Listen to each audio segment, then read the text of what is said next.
سلام به دوستان عزیز علاقه‌مند به داستان‌های جذاب. خوش اومدید به کانال داستان نویس نوجوان.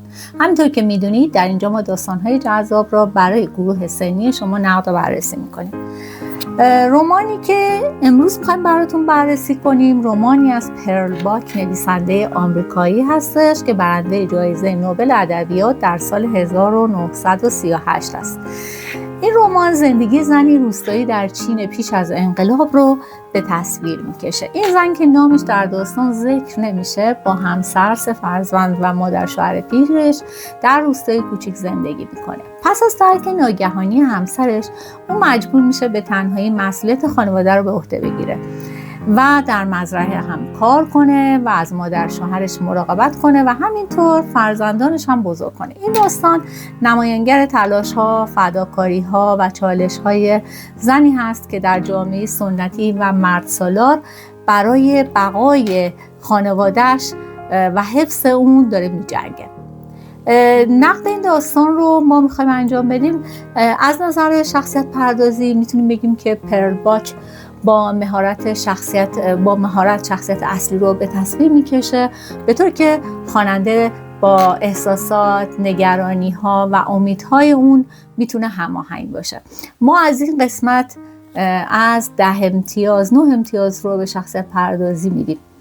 تصویرسازی فرهنگی در این داستان به این شکله که نویسنده با دقت جزئیات زندگی روستایی و فرهنگ چین پیش از انقلاب رو ترسیم میکنه که به غنای داستان اضافه شده. ما از 10 امتیاز به این بخش 8 امتیاز میتونیم بدیم.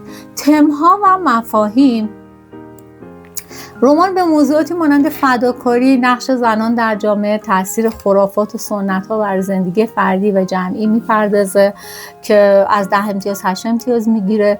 سبک نگارش این داستان نثرش ساده و روانه و باک همراه با توصیفات دقیق خواننده رو به عمق داستان میبره که اینجا هم از 10 امتیاز 8 امتیاز میتونیم بهش بدیم.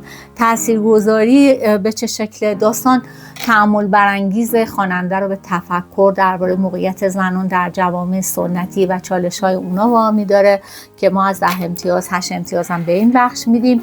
و به طور کلی ما میتونیم بگیم که در مجموع رمان مادر رمانیه که با روایت صادقانه و عمق خود میتونه تصویری واقعی از زندگی زنان در جوامع سنتی ارائه بده و خواننده رو به تفکر و همدلی با شخصیت‌ها دعوت بکنه که از 10 امتیاز 8.2 امتیاز هم به امتیاز کلی میتونیم براش در نظر بگیریم. دوستان عزیز، اگر نقد بیشتری از این کتاب خواستید میتونید برامون کامنت کنید که ما کامنت ها رو میخونیم و توضیحات بیشتر رو در بخشای بعدی کانال خودمون براتون ارائه میدیم و انشالله که براتون مثمر ثمر واقع بشه.